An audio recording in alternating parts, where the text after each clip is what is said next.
वजीर आजम इमरान खान।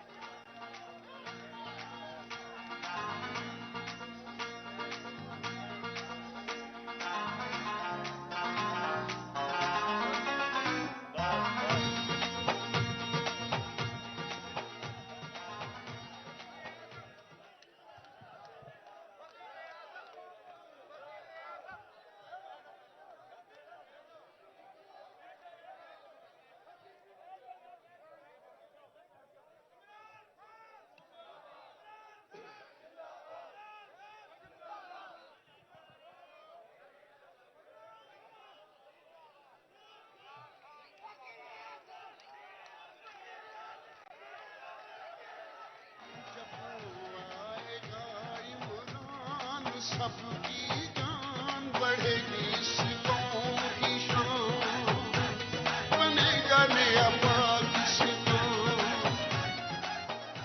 जब वो आएगा। बिस्मिल्लाहिर्रहमानिर्रहीम। इय्याका नअबुदु व इय्याका नस्तईन। अल्लाह तेरी इबादत करते हैं और सिर्फ तेरे से मदद मांगते हैं। ला इलाहा इल्लल्लाह, कोई नहीं है खुदा अल्लाह के सिवा। हम सिर्फ एक अल्लाह के सामने झुकते हैं। ना मैं किसी इंसान, ना किसी इदारे, किसी के सामने मैं ना जिंदगी में झुका हूं और इंशाल्लाह आपको भी कभी झुकने नहीं दूंगा।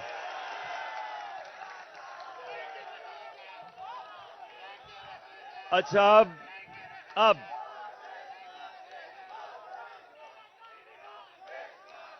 शुक्रिया।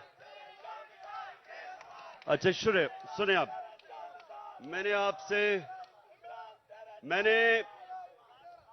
आज आप सबको यहां इसलिए दावत दी कि जिस जज्बे और जुनून से, जिस तरह आपने जेल भरो तहरीक में शिरकत की, मेरी 26 साल की इस सियासी जद्दोजहद में जो मैंने आपका जज्बा, आपका जुनून और आपका ईमान जो मैंने वो देखा, तो मैंने अल्लाह का शुक्र अदा किया कि मैं अपने सामने एक हजूम को कौम बनते देख रहा हूं।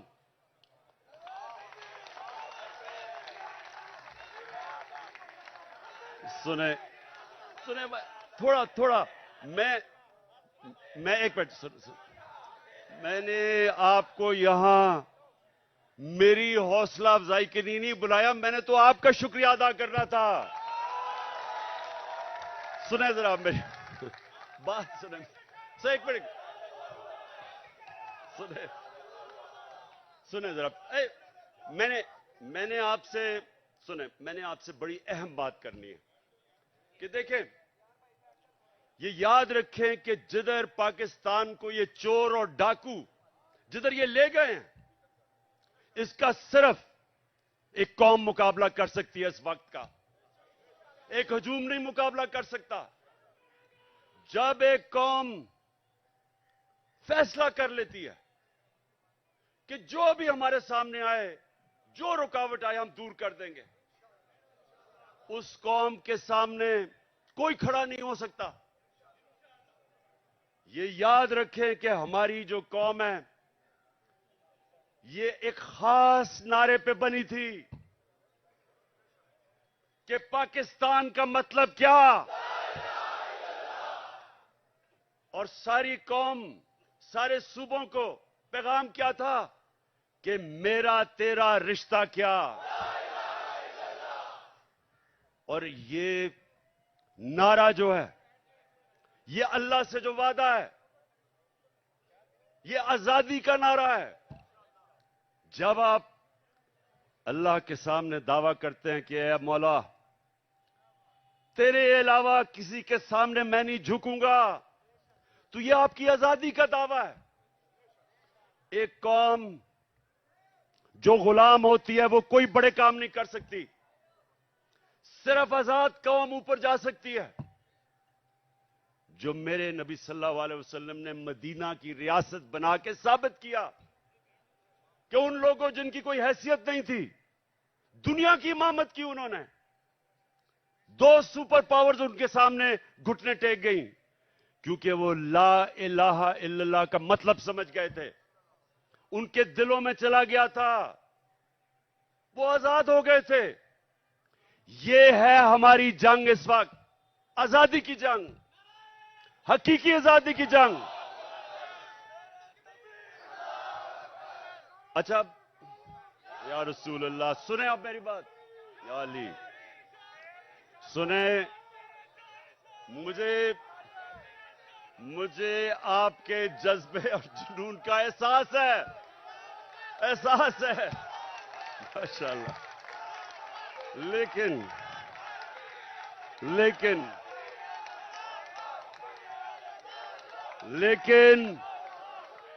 सुने जरा, सुने।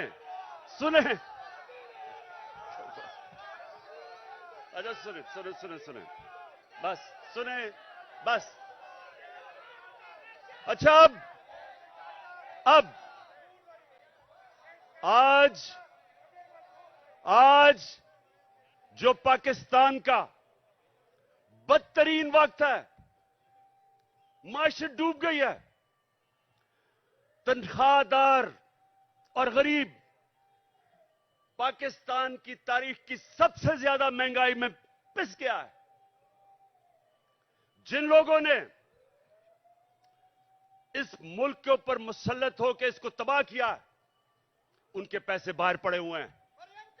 अरे बस सुनो जरा, इतना आप जेल काट के आए हैं, मैं आपसे कुछ बातें करना चाहता हूं, आप बजाय बातें करने के नारे आपके खत्म नहीं हो रहे। सुने बड़ी बड़ी गौर से बात, मुझे आपके जुनून का पूरी तरह और जज्बे का अंदाजा है, लेकिन बस मैंने सुना है, मुझे सारी तुम्हारी जेल की खबरें आती रही हैं। जिस तरह मैं क्रिकेट मैच का स्कोर देख रहा था, उसी तरह आपके जेल के हालात देख रहा था। अच्छा, अब सुने जरा मेरी बात। देखें, आज हमारा मुल्क ये नीचे क्यों दुनिया के सामने जलील हो रहा है? वो क्राइम मिनिस्टर जाके पैसे मांगता फिर रहा है और लोग ठुकरा रहे हैं उसको। कोई पाकिस्तान का, आपके हिंदुस्तान की चैनल देखें तो जो पाकिस्तान को जलील किया जा रहा है, तो ये क्यों हुआ? अब जरा बड़ी गौर से बात सुने, मेरे जज्बा और जुनून वाले, मेरे जो टाइगर, जिस तरह आप जेलों में होके आए हैं, मेरी गौर से बात सुने। देखें, अल्लाह का हुक्म है, अमर बिल मारूफ व नही अनिल मुनकर। क्या मतलब है उसका? हुक्म है अल्लाह को एक कौम को कि तुमने राय हक पे खड़ा होना है, सच पे खड़ा होना है, अच्छाई के साथ खड़ा होना है और बुराई और जुल्म का मुकाबला करना है, जिहाद करनी है। यह हुक्म है अल्लाह का। आज अगर पाकिस्तान का आपने ये हाल देखना है, जो हम नीचे, कभी भी पाकिस्तान इतना नीचे नहीं गिरा जो आज है, तो उसकी जरा वजह सुन लो। प्राइम मिनिस्टर 16 अरब रुपए का एफआईए का केस की चोरी में सजा होने लगी थी। 8 अरब नैब के अंदर सजा होने लगी थी, जबकि जनरल बाजवा ने इसको बचा के प्राइम मिनिस्टर बनाया। इंटीरियर मिनिस्टर किसी से फैसलाबाद में पूछ लें कि इससे बड़ा बदमाश फैसलाबाद का है ही नहीं। कोई जुर्म नहीं है जो इसने नहीं किया, अपना खुद कहता है। इनका अपना वजीर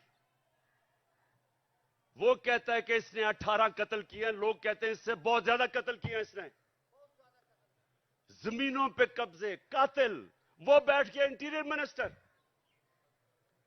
आसिफ जरदारी जो पीछे से बैठ के ये सारा खेल खेल रहा है, वो दुनिया में माना हुआ चोर है। सिंध में जाके पूछें कि लोगों के ऊपर वो क्या जुल्म करता है। मुखालफीन को कत्ल, मुर्तजा भुट्टो कि उसकी फैमिली कहती है इसने मुर्तजा को कत्ल करवाया। चोर, कातिल, अरबों रुपए की चोरी का केस में पकड़ा जाने लगा था, जनरल बाजवा ने बचाया इसको। और उधर लंदन में बैठा हुआ भगौड़ा जो मुल्क को वहां बैठ के कंट्रोल कर रहा, सजाए याफ्ता, अरबों रुपए के घर में बैठा हुआ लंदन में, जो यहां से चोरी करके पैसा लेके गया है, वो मुल्क को वहां से बैठ के फैसले कर रहा है कि आर्मी चीफ कौन बनेगा। मुझे यह बताएं कि जब मुल्क के सरबरा ऊपर फैसला करने वाले मुल्क के बड़े बड़े मुजरिम बैठ जाएंगे तो क्या मुल्क का दिवालिया नहीं निकलना? कौन सा मुल्क दुनिया में, मुझे एक मुल्क बताएं जो कि ऊपर जा रहा हो और जिधर इस तरह के चोर बैठे हो। और अल्लाह का हुक्म है हमें कि हमने तो इन लोगों के खिलाफ जहाद लड़नी थी। जब इंसान भेड़ बकरियां बन जाते हैं, जब वो राय हक पे नहीं खड़े होते, जब वो जुल्म का मुकाबला नहीं करते, तो अल्लाह उनको भेड़ बकरियों की तरह रखता है, उनकी कोई हैसियत नहीं होती। जिस कौम में जुल्म का मुकाबला करने की सकत नहीं होती, दिलेरी नहीं होती, वो कौम गुलाम बन जाती है।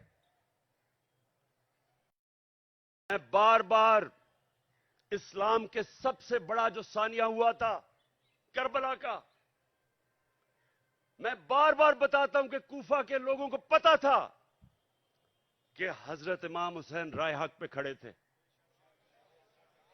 उनको पता था। लेकिन यजीद के जुल्म के खौफ की वजह से उन्होंने इस्लाम की तारीख का सबसे बड़ा जुल्म होने दिया। ये जो खौफ का बुत है, ये इंसान को गुलाम बनाता है। इसकी पूजा करोगे, गुलाम भी होगे, जलील भी होगे। आज सारी दुनिया में पाकिस्तान जलील हो रहा है, भिखारियों की तरह कर्जे मांग रहे, कोई नहीं दे रहा, के चोर ऊपर बैठे हुए हैं, वो क्यों नहीं दे रहे पैसे? नंबर वन, उन सारी बाहर की दुनिया के लोगों को पता है कि ये जो ऊपर बैठे हुए हैं ये सबसे बड़े डाकू हैं, इनके पैसा बाहर पड़ा है। मैं जब प्राइम मिनिस्टर था तो जब दूसरे मुल्क का प्राइम मिनिस्टर मुझे मिलने आता था तो मेरा जो फॉरेन ऑफिस है वो मुझे पूरी तफसील देता था, किधर पड़ा है, माजी में इसने क्या किया, इसकी रेपुटेशन क्या है, एक एक चीज मुझे पता होती थी जब वो मुझे मिलने आता था। तो क्या ख्याल है, जो आप ये आसिफ जरदारी या ये जो शहबाज शरीफ बाहर जाता है, एक एक चीज बाहर की दुनिया को पता होता है कि इनके कितने पैसे बाहर पड़े हैं। ये दो खानदान अगर आधा भी अपना पैसा पाकिस्तान में ले आए तो यहां आपको कोई IMF या किसी से कर्जे लेने की जरूरत ना पड़े। अपना पैसा चोरी करके मुल्क से बाहर और लोगों से भीख मांग रहे हैं कि पाकिस्तान को डॉलर दो। अपने पैसे डॉलरों में बाहर रखे हुए हैं। 100 रुपया जब से ये आए हैं, 100 रुपया गिरा है डॉलर के मुकाबले में, तो कौम तो 100 रुपए से ज्यादा गरीब हो गई है। कौम की तो खरीदार और कम हो गई है, और ये डॉलरों में पैसे रखने वाले, इनका तो 100 रुपये और ऊपर चला गया। इनका मकसद कभी पाकिस्तान नहीं था, नहीं तो इनका जीना मरना मुल्क में होता। ECL पे चले जाएं तो इनकी टांगें कांपनी शुरू हो जाती हैं, खौफजदा हो जाते हैं कि हम बाहर नहीं जा सकते। मैं ये कहता हूं, मुझे डालें ECL पे, मैं तो जाना ही नहीं चाहता बाहर।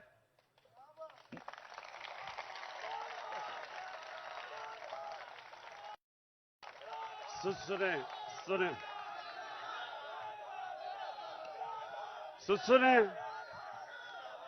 जब एक मुल्क के ऊपर जराइम पेशा लोग बैठ जाएं और एक मुल्क का आर्मी चीफ साजिश करके उनको ऊपर बिठा दे और फिर कौम को डराए कि अगर आप कुछ करेंगे तो जेलों में डाल देंगे, आपके ऊपर केसेस कर देंगे, दिलवा के इन चोरों की गुलामी करवाए और कौम चुप करके ये गुलामी तस्लीम कर ले। वो मौलाना रूमी ने जो कहा था, उनसे पूछा कि कौम कैसे मरती है। मौलाना रूमी से पूछा कि इंसान तो हमें पता है कैसे मरता है, कौम कैसे मरती है। मौलाना रूमी ने कहा, जब एक कौम अच्छे और बुरे की तमीज खत्म करती है, कौम मर जाती है। ये हमारी मौत है। ये सुन लो पाकिस्तानियों, ये मौत है। ये चोर जो ऊपर बैठे हुए हैं आपके सामने, इनके ऊपर जो केसेस हुए हैं, केसेस इमरान खान ने नहीं बनाए। इनके केसेस, इनकी जब हुकूमतें थी 10 साल में, तब के केसेस बने हुए हैं। ये सागदार नून लीग की हुकूमत में बाहर भागा था। नवाज शरीफ के 2 बेटे नून लीग की हुकूमत में बाहर भागे थे। मैंने केसेस नहीं बनाए थे।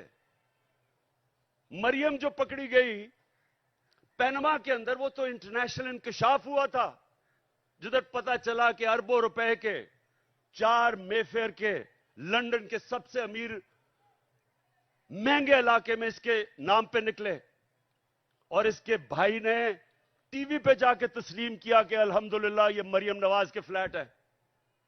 आज तक एक रसीद नहीं बता सके कि पैसा किधर से आया है, क्योंकि चोरी का पैसा था।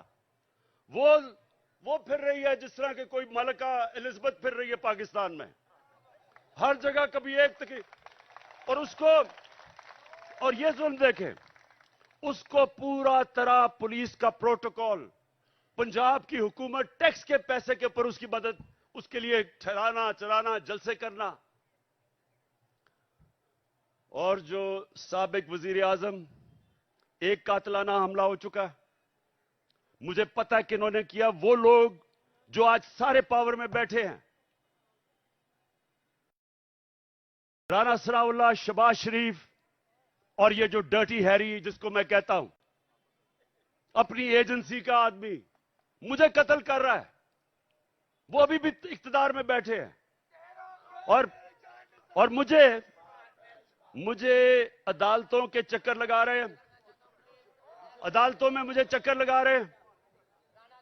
जब मैं भी तुम्हारी बात करवाता हूं, अभी करवाता हूं, सुने वहां जाके अदालतों के अंदर कोई सिक्योरिटी नहीं, पता है कि जान को खतरा है। और फिर से ये 3 और इनके साथ 1-2 और भी मुलव्विस है, पता है कि वो मुझे रास्ते से हटाना चाहते हैं, कोई सिक्योरिटी नहीं है। और छोटे छोटे केसेस में कभी किसी अदालत में बुला लें, कभी किसी अदालत में।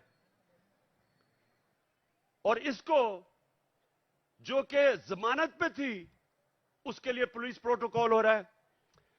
मैं सिर्फ कौम को यह बताना चाहता हूं कि इस निजाम को अगर हम कबूल कर गए, जो ये कोशिश कर रहे हैं डरा के धमका के, जिस तरह हम भेड़ बकरियां के हमें कबूल करवा लें, कोई आपके और आपके बच्चों का इस मुल्क में मुस्तकबिल नहीं है।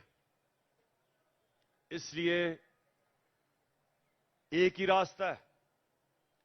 हमारी कौम, मैं अपनी सारी कौम को आज कहता हूं कि ये जो जेल भरो तहरीक, ये सिर्फ लोगों के खौफ दूर करने थे कि हमें कोई जेलों से फिक्र नहीं। और मुझे पता है, वो बिल्कुल नौजवान ठीक कह रहा है कि जानवरों की तरह इन्होंने हमारे लोगों को रखा। इन्होंने जान के ये साबित करने शुरू कि ये और डरेंगे, पीछे हट जाएंगे। जबकि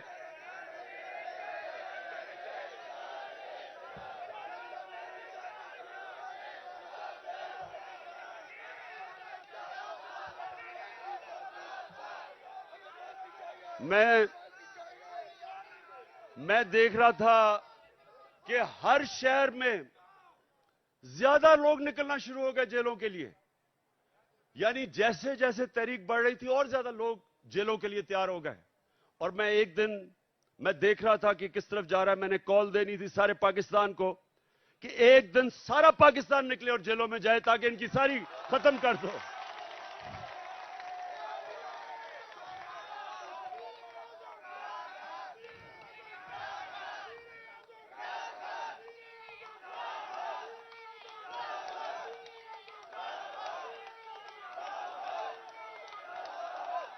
मैं चीफ जस्टिस को मैं सुप्रीम ठीक बस मैं अपने सुप्रीम कोर्ट के चीफ जस्टिस को आज मैं अपने वकीलों के जरिए खत भी लिख रहा हूं कि अगर जब पता है, खुद इंटीरियर मिनिस्ट्री कह रही है कि इमरान खान की जान खतरे में है, मैं कह रहा हूं मेरी जान खतरे में है, और मैं पहले 2 महीने पहले कह रहा था कि जान खतरे में, उसके बाद हमला हुआ मेरे पे। मैंने पहले पेशन गोई कर दी थी क्या करना है इन्होंने। मैं फिर कह रहा हूं, और मैं चीफ जस्टिस साहब को मैंने कहा वकील आज खत लिखें कि मजाहिया केसेस के ऊपर बुलाया जा रहा है। इलेक्शन के कमीशन के सामने मुजाहरा होता है, मैं घर बैठा हूं और मेरे ऊपर दहशतगर्दी का केस। तोशाखाना का केस, मैं तो कहता हूं आज कि जब भी तोशाखाना का केस मेरा सुना जाए, पब्लिक हियरिंग हो, टीवी के ऊपर सारी कौम को पता चले कि वो केस क्या है। कौम को पता चले कि क्या मजाक हो रहा है इस मुल्क से, कि जिन्होंने डाका मारा तोशाखाना के ऊपर जरदारी और नवाज शरीफ ने, उनके केसेस खत्म कर दिए हैं। और जिसने, और इंशाल्लाह ओपन हियरिंग हो, सारी कौम के सामने पता चले तोशाखाना केस क्या है। मैं चैलेंज करता हूं कि सारों के केसेस देखें, और अगर किसी ने कोई भी गैर कानूनी चीज तोशाखाना में ने की, उसका नाम इमरान खान निकलेगा। और मैं चीफ जस्टिस को हम ये खत लिखेंगे मेरे वकीलों के जरिए कि जब पता है कि मेरी जान खतरे में है, लाहौर हाई कोर्ट गया और इस्लामाबाद गया, कोई सिक्योरिटी नहीं थी, और जबकि जिसने मुझे गोलियां मारी वो नवीद जो है, क्योंकि उसकी जान खतरे में है, उसको वीडियो कॉन्फ्रेंस के ऊपर उसे अदालत में वो बात करता है। तो ये तो ऐसा है कि जिन्होंने तहफ्फुज देना है, खतरा उन्हीं से ही है जिसने, अब ये राना सनाउल्लाह जैसा गुंडा कभी ये किसी को तहफ्फुज दे सकता है क्या? ये शहबाज शरीफ जिसने शहबाज शरीफ जिसके ऊपर रिपोर्ट है कि पुलिस मुकाबले में इसने कितने लोग मरवाए हैं, आबिद बॉक्सर ने टीवी के ऊपर आके कहा कि मुझे यह हुक्म करता था लोगों को मारने के लिए। मॉडल टाउन में इन दोनों ने सबके सामने टीवी के ऊपर नहते लोगों के ऊपर गोलियां चला के 14 लोगों को कत्ल किया और 60-70 लोगों को गोलियां लगी। इन लोगों ने तहफ्फुज देना है। और ये जो डर्टी हैरी जिसको मैं कहता हूं, ये अपने इदारे को बदनाम कर रहा है। ये एक ऐसा आदमी है जो साइकोपैथ है, ये नॉर्मल आदमी नहीं है, ये हैवान है। जिस तरह का इसने आजम स्वाति से किया कि उसको नंगा करके जब तशद्दुद कर रहे थे तो रिकॉर्ड कर रहा था और सुन रहा था। ये वो आदमी है, बच्चों को पकड़ के, सोशल मीडिया के बच्चों को जो इसे किया, जो शहबाज गिल से किया है, उल्टा लटका के उससे जो किया है, इन्होंने सोशल मीडिया के लोगों के ऊपर जो जुल्म किया, सहाफियों से किया, जो अरशद शरीफ से किया, अब लोगों को पकड़ पकड़ के वो जो जावेद बेचारा चौकीदार, उसको उठा के ले गए, उसको नंगा किया, उल्टा लटकाया। एक तो ये साइकोपैथ, नंगा करने का इसको बड़ा शौक है, ये नॉर्मल नहीं है, इसका ज़हनी तवाजुन ठीक नहीं है। नंगा करके फिर उसको एक चरपाई के साथ बांधा, कुत्ते की तरह उसको जंजीर बांध के चरपाई के साथ 3 दिन बांधा। कौन करता है अपने लोगों से ऐसे?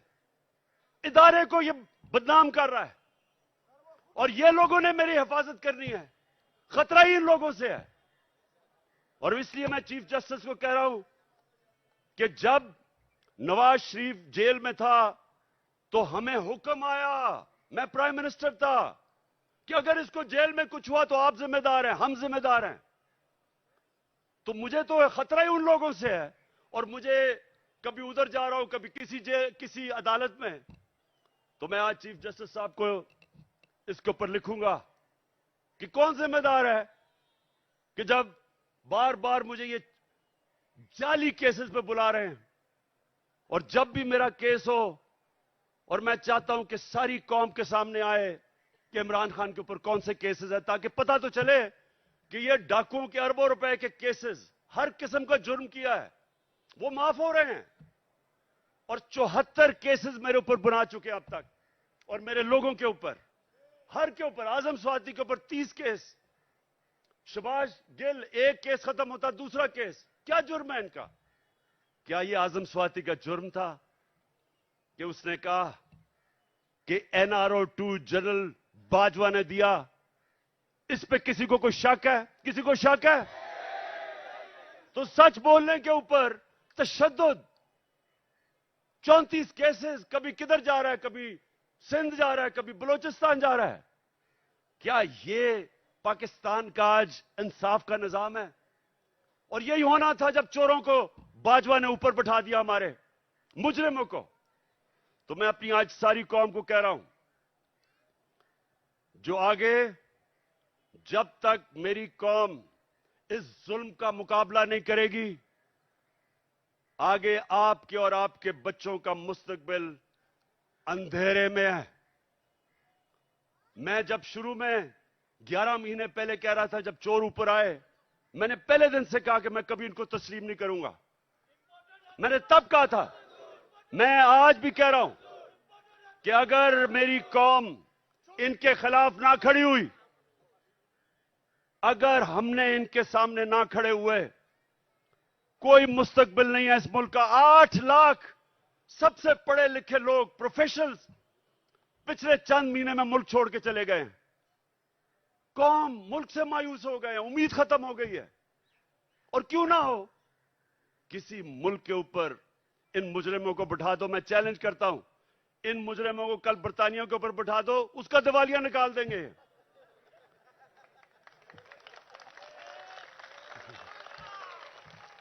मैं आखिर में सुने, मैं आप सबको खराज तहसीन पेश करता हूं। मैं आपके जज्बे और जुनून को सलाम करता हूं। और मैं आप सबको ये बताना चाहता हूं कि जितना हम सब आपको देख रहे थे जब आप जेलों में थे, जो आपको पकड़ रहे थे, आपने मेरी सारी पार्टी का सर फख्र से ऊपर कर दिया। बहुत बहुत शुक्रिया। नाए जरूरी ऐलान सुने। आप आज के बाद, खान साहब ने कहा है ये मेरा जांबाज स्क्वाड है, जांबाज स्क्वाड जिंदाबाद, जांबाज स्क्वाड। रात 10 बजे तक आपने बाहर रहना है और उसके बाद आप जाइएगा, इसलिए कि